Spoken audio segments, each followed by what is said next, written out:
আজকে বন্ধের দিন, তাই আজকে চলে গিয়েছিলাম একটু হবিগঞ্জে হুন্ডার শোরুমে।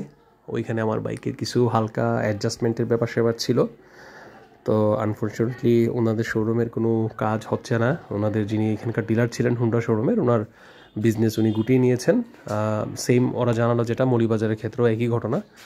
তো আলটিমেটলি আমরা যারা এখানকার হুন্ডা ইউজার আছি, আমাদের জন্য আসলে এটা খুবই একটা কঠিন একটা প্রবলেমের একটা ব্যাপার হয়ে গেল। কারণ আমাদের অথরাইজড কোনো সার্ভিস সেন্টার থেকে এখন যদি আমাদেরকে সার্ভিস পেতেও হয়, তাহলেও আমাদেরকে সেটার জন্য যেতে হবে আসলে হয় শ্রীমঙ্গলে কিংবা আপনার মাধবপুর, দুটাই এখান থেকে অনেক দূরে। এটা হচ্ছে আমার বাইকের টায়ার কন্ডিশন, 25,000 কিলোমিটার প্লাস, প্রায় 26,000-এর কাছাকাছি। এতগুলো কিলোমিটার পাড়ি দেওয়ার পর আমার বাইকের হচ্ছে টায়ার কন্ডিশনটা এই। আজকে বাইকটা ওয়াশ করালাম।